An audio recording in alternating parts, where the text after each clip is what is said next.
আসসালামু আলাইকুম রহমতুল্লাহি ওবরকাতুহু। সম্মানিত দর্শক, বাংলাদেশে অনেক দিন ধরেই সেনা শাসনের গুঞ্জন শোনা যাচ্ছে। এটি যে গত ৯ মাস ধরে যে শোনা যাচ্ছে তা নয়। বিশেষ করে ২০১৪ সনের আগে, ধরুন ২০১৩ সনে যখন হেফাজতের ১২ সনে হেফাজতের যে শাপলা চত্বরে মহাসমাবেশ হলো, ঠিক সেই সময় থেকেই নানা রকম গুঞ্জন শোনা যাচ্ছে সেনা শাসনের পক্ষে এবং শেখ হাসিনার বিপক্ষে। এবং যখন শেখ হাসিনার বলতে গেলে নির্বাচিত সরকার প্রধান হিসেবে, যার কোনো ভয় থাকার কথা নয়, মানে ২০০৯ থেকে ২০১৪ অবধি, ঠিক সেই সময়টিতেও তিনি সেনা শাসনের আতঙ্কগ্রস্ত ছিলেন। কারণও আছে, তার পরিবার যেভাবে খুন হয়েছে এবং সেনাবাহিনী থেকে পদচ্যুত বিপদগামী যাদেরকে বলা হয়, অবসরপ্রাপ্ত কিছু সামরিক কর্তা, তার সঙ্গে কর্তব্যরত সেনা কর্মকর্তাদের একটা যোগসাজশে ৭৫-এর ১৫ই আগস্ট যে নির্মম হত্যাকাণ্ড ঘটেছে, এর ফলে শেখ হাসিনা ভয় পাবেন সেনাবাহিনীকে, এটাই স্বাভাবিক। তো ২০১৪ সনের পর তিনি মূলত ২৪ সন পর্যন্ত যেটা চেষ্টা করেছেন পুলিশকে শক্তিশালী করার জন্য, পুলিশের হাতে তিনি মরণাস্ত্র তুলে দিয়েছেন এবং সেনাবাহিনীর বিকল্প শক্তি হিসেবে পুলিশকে তিনি গড়ে তোলার চেষ্টা করেছেন। এর ফলে কি হলো, সেনাবাহিনীর একেবারে অধস্তন কর্মকর্তা থেকে শুরু করে শীর্ষ পর্যায়ের কর্মকর্তা, হাতে গোনা কিছু কর্মকর্তা যারা একেবারে ক্ষয়ের কাজ ছিলেন, শেখ হাসিনার জামানতে যাদের আঙ্গুল ফুলে বটগাছ হয়ে গেছিল, তারা ছাড়া প্রায় সবাই অসন্তুষ্ট ছিলেন। এর বাইরে বিডিআরের যে পিলখানা হত্যাকাণ্ড, এটি সেনা কর্মকর্তাদের মনে এক ধরনের বিষক্রিয়া তৈরি করেছে, এখন অব্যাহত আছে। এবং সবাই সেনাবাহিনীর যারা কর্মকর্তা, তাদের একটা বিরাট অংশ মনে করতেন যে শেখ হাসিনার সরকার এবং ভারত যৌথভাবে কাজটি করেছে, মূলত বাংলাদেশের সেনাবাহিনীর উপর প্রতিশোধ নেওয়ার জন্য। বিজিবির যেটা এখন রয়েছে, যেটা আগে বিডিআর ছিল, সেই বিডিআরকে ধ্বংস করার জন্য। এবং সর্বোপরি ভারতের একটি করদ রাষ্ট্র হিসেবে বাংলাদেশকে গড়ে তোলার জন্য, সিকিম বানানোর জন্য, হায়দ্রাবাদ বানানোর জন্য একজন লেন্দুক দর্জি হিসেবে আওয়ামী লীগকে যেভাবে মানুষ দায়ী করছিল এবং যেভাবে সন্দেহের চোখে দেখছিল, এটা সত্য মিথ্যা এখন আমরা অনেকটা বুঝতে পারছি। তো সেক্ষেত্রে শেখ হাসিনার বিকল্প হিসেবে মানুষ সবসময় সেনা শাসনকে কল্পনা করত। ২০১৪ পরে শেখ হাসিনার ক্ষমতা বাড়তে থাকে এবং এটি বাড়তে বাড়তে একেবারে এমন পর্যায়ে চলে যায় যে ২০২২-২৩ সনে শেখ হাসিনাকে স্পর্শ করবে এরকম লোক আমাদের দেশে ছিল না। এমনকি ইউরোপ আমেরিকাও তার মেজাজ মর্জি বুঝে চলাফেরা করত। তার একক কর্তৃত্ব, তার ক্ষমতা তাকে অনেকটা লৌহ মানবী থেকে আরও ঊর্ধ্বস্তরে নিয়ে অনেকটা হীরক মানবী হিসেবে তাকে প্রতিষ্ঠিত করে ফেলেছিল। ঠিক ওই সময়টিতে সেনাবাহিনীর মধ্যে কি হয়েছিল আমরা জানি না, কিন্তু আমরা বাইরে থেকে যেটা শুনতাম যে তিনি সেনাবাহিনীকে অলস বানাচ্ছেন, সেনাবাহিনীকে বিলাসী বানাচ্ছেন, সেনাবাহিনীকে ব্যবসায়ী বানাচ্ছেন এবং সেনাবাহিনীর হাতে যে অস্ত্র রয়েছে, সেই অস্ত্রের, ব্যক্তিগত অস্ত্র ছাড়া যে অস্ত্রগুলো রয়েছে, সেগুলোর যে গান পিন রয়েছে, যেগুলো দিয়ে মূলত গুলি ছোড়া হয় এবং গুলিতে, মানে ধরুন আপনার গান পিন, যারা অস্ত্র সম্পর্কে জানেন তাদেরকে বলছি সংক্ষেপে, সেটি হলো যে প্রত্যেকটা অস্ত্রের একটা করে পিন থাকে। মূলত যখন ট্রিগারে চাপ দেওয়া হয়, তখন ওই পিনটা যখন গুলির উপর আঘাত করে, অমনি ওই গুলিতে আগুন ধরে যায় এবং সেটি প্রবল বেগে ছুটতে থাকে লক্ষ্যবস্তুর দিকে। তো এই অস্ত্রের, যে কোনো অস্ত্রের যদি সেই গান পিন খুলে নেওয়া হয়, তাহলে ওটার আর কোনো কার্যকারিতা থাকে না। তো বাইরে যে গুজবটা ছড়িয়ে পড়েছিল যে সেনাবাহিনীর যত অস্ত্র রয়েছে, সব অস্ত্রের যে গান পিন, এটা শেখ হাসিনা খুলে নিয়েছে, এটা আমরা তখন বলতে পারিনি, কিন্তু এই কথাটা কিন্তু সব জায়গাতে ছড়িয়ে পড়েছিল। এবং সেনাবাহিনীকে ৩ বেলা খাবার খাইয়ে, দামি দামি গাড়ি দিয়ে, তারপরে তাদেরকে লেফট রাইট কম করতে হবে, ইচ্ছা করলে ছুটি নিয়ে বিদেশে যেতে পারবে, লোন পাবে, প্লট পাবে, এরপরে তারা যদি ইচ্ছা করে বেল্ট নাও পড়তে পারে, এরকম যে বিধান অপশন বা নাল করে দেওয়ার ফলে কি হলো, তাদের মধ্যে প্রফেশনালিজম বা দক্ষতা এটা অনেক কমে যায়। আর এরকম যখন একটা অবস্থা হয়, তখন অনায়াসে বিদেশি দখলদার বাহিনী বা ভারত, এমনকি মায়ানমারের আর্মি, তারা যদি বাংলাদেশের সঙ্গে যুদ্ধ করতে চায় তাহলে আমাদের সেনাবাহিনীর ভয় পাওয়া ছাড়া আর কোনো কারণ থাকবে না। তো এরকম যখন একটা অবস্থা চলছে, তখন সবাই আমরা ধরে নিয়েছি যে সেনাবাহিনী হয়তো বিদ্রোহ করবে। এটা সেনাবাহিনী মেনে নিতে পারে না। উর্দির একটা বিষয় থাকে, অস্ত্রের একটা বিষয় থাকে, ট্রেনিংয়ের একটা বিষয় থাকে। তো সেনাবাহিনীর যে ট্রেনিংটা, এটা মূলত তো ভারতকে টার্গেট করে করা হয়। তো সেই ভারতের দাবিদারি করার জন্য তো সেনাবাহিনী তৈরি হয়নি। এটা সেনাবাহিনীর সদস্যরা কখনো মেনে নেবে না। এরকম একটা আশা নিয়ে আমরা সবসময় আশা করেছি যে শেখ হাসিনার সাথে যেহেতু বিএনপি পারছে না, জামাত পারছে না, রাজনৈতিক কোনো রকম সম্ভাবনা নাই, আমরা মানে আশা করেছি যে সেনা শাসন চলবে, সেনাবাহিনী আসবে, 8-10 বছর 5 বছর ক্ষমতায় থাকবে, তারপর একটা নির্বাচন হবে এরকম, অথবা আকস্মিক কোনো ঘটনা ঘটবে, সেখানে শেখ হাসিনার মৃত্যু হতে পারে, বজ্রপাতে হতে পারে, ডায়রিয়াতে হতে পারে, নিউমোনিয়াতে হতে পারে। মধ্যে তো একবার একেবারে যত ইউটিউবার আছে সবাই মিলে 10 গলায় বলা শুরু করলো যে শেখ হাসিনার ক্যান্সার হয়েছে এবং তিনি একেবারে 4th স্টেজে, মানে আর কদিন পরে মারা যাবেন, এভাবে খবর ছড়িয়ে দেওয়া হলো। এটা এক ধরনের ফ্রাস্ট্রেশন থেকে এই ঘটনাগুলো ঘটে। কিন্তু বাস্তবে দেখা গেল যে শেখ হাসিনার ক্যান্সার তো দূরের কথা, তিনি আরও শক্তিশালী হয়ে পড়েছেন।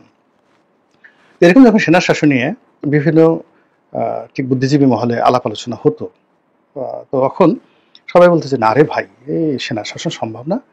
একটা সময় সেনা শাসন সারা দুনিয়াতে জনপ্রিয় ছিল, আমেরিকাই চাইতো সেনা শাসন হোক, বাংলাদেশেও হয়েছে এবং আমেরিকার হাত ছিল। যে কবারই সামরিক কু হয়েছে, বাংলাদেশে 3-3 বার সামরিক কু হয়েছে এবং 3বারই আমেরিকার মদদে হয়েছে। তো এখন আমেরিকা কৌশলগত কারণে চাচ্ছে না যে সামরিক শাসন আসুক। তো এই কারণে বাংলাদেশে আসলে সামরিক শাসন হবে না। এই কথা বলে আমরা মোটামুটি শুনে আমরা একবার হতাশ হয়ে যেতাম, সাধারণ মানুষ হতাশ হয়ে যেত এবং এভাবে শেখ হাসিনা জমানা চলে গেল। তো এখন আমেরিকার যে পলিসি, সেই পলিসি তারা এখন অর্থনৈতিক পলিসিতে চলে গেছে, যুদ্ধ এবং ক্ষমতা দখলের পলিসিতে তারা নেই, তারা ট্রেড পলিসিতে চলে গেছে।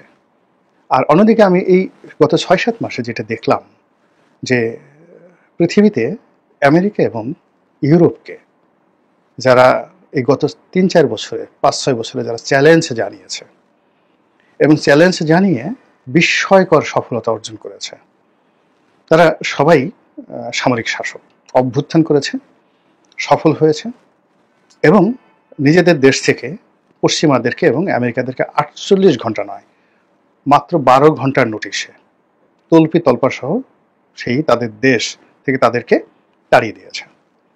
তারপর তারা বিশ্বব্যাংক এবং IMFকে তাড়িয়ে দিয়েছে, সম্পূর্ণ তাড়িয়ে দিয়েছে। কোনো কোনো দেশ, ফ্রান্সকে, যারা ফ্রান্সের কলোনি ছিল, আফ্রিকার বেশিরভাগ দেশ ফ্রান্সের কলোনি ছিল, তারা রীতিমতো ফ্রান্সকে অ্যাবান্ডন করে দিয়েছে এবং এত বড় ঝুঁকি নিয়েছে যেটা ইদানিং আমি পড়াশোনা করে একেবারে পাগল হয়ে গেছে যে how it is possible.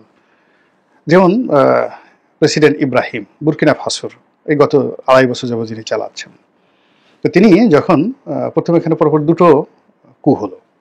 First কু হলো ফ্রান্সের যে তাবেদার সরকার, তাকে উচ্ছেদ করার জন্য একজন লেফটেন্যান্ট কর্নেল শাসন করলেন, মানে কু ঘটালেন। কিন্তু তিনি আসলে এই এখন ইউনূস সরকারের মতো এরকম অনেকটা ব্যর্থ হলেন। তার জমানাতে দেখা গেল যে সে আগের যে দুর্নীতি ছিল, অনিয়ম ছিল, সেটা আরো বহুগুণে বেড়ে গেল। ফলে সেনাবাহিনীর মধ্যে কাউন্টার একটা কু হলো এবং একজন ক্যাপ্টেন, আপনি বোঝার চেষ্টা করুন, বুরকিনা ফাসো বাংলাদেশের দ্বিগুণের চেয়ে বেশি আয়তনে, লোক সংখ্যা 2.25 কোটি। তো কাজেই এটা একটা অনেক বড় দেশ এবং পৃথিবীর অন্যতম স্বর্ণ উৎপাদনকারী একটি দেশ। ফ্রান্সের কলোনি ছিল এবং তাদের প্রায় $10 বিলিয়ন রিজার্ভ পুরোটাই ফ্রান্সে ছিল। তাদের ভাষা, জাতীয় ভাষা ফরাসি এবং তাদের যে মুদ্রা, সেটা হলো ফ্রান্সের মুদ্রা, তাদের নিজস্ব কোনো ছাপানোর মুদ্রাও ছিল না।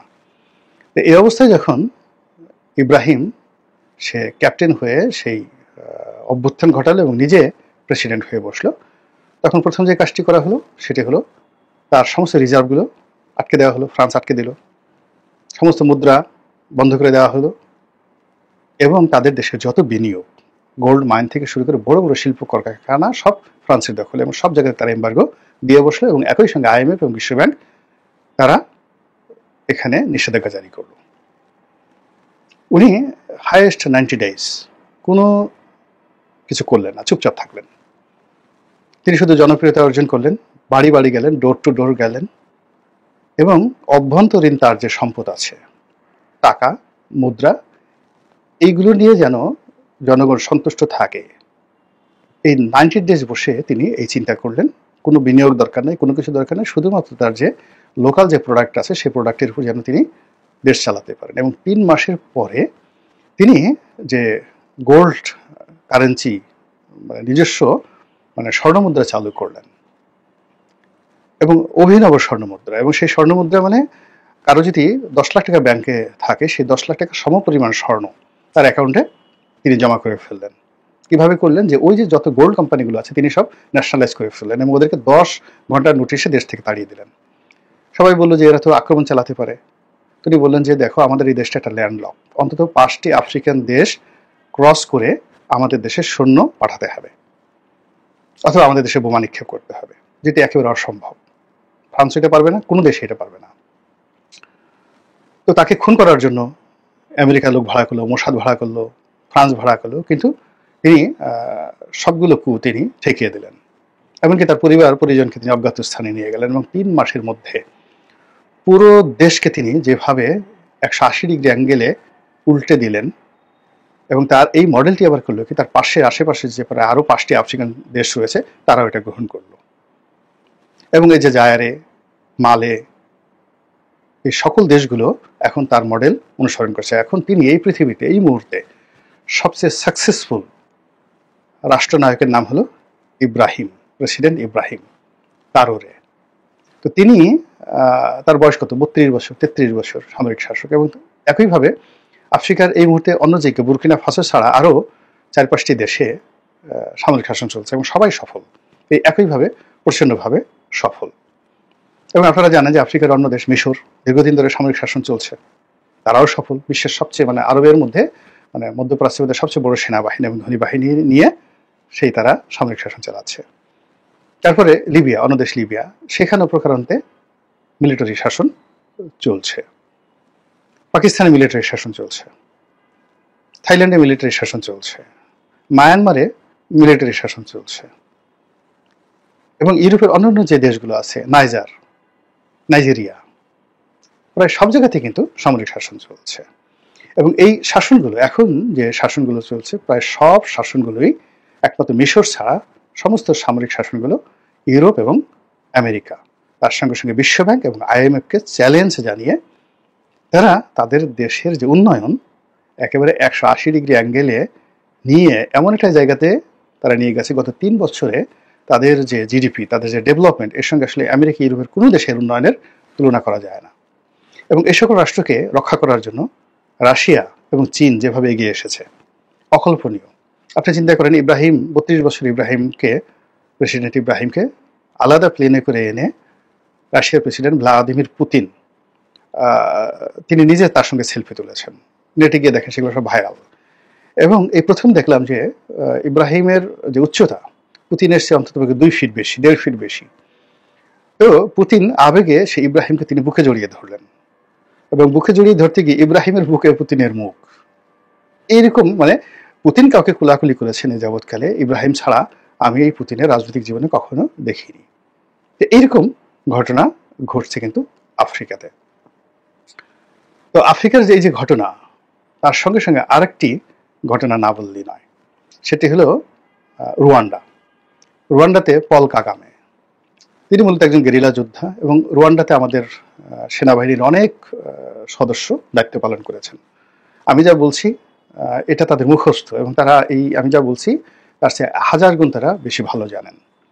সেই রুয়ান্ডা এখন পৃথিবীর জন্য role model in terms of democracy, in terms of সুশাসন, গণতন্ত্র, সুশাসন এবং ন্যায় বিচার।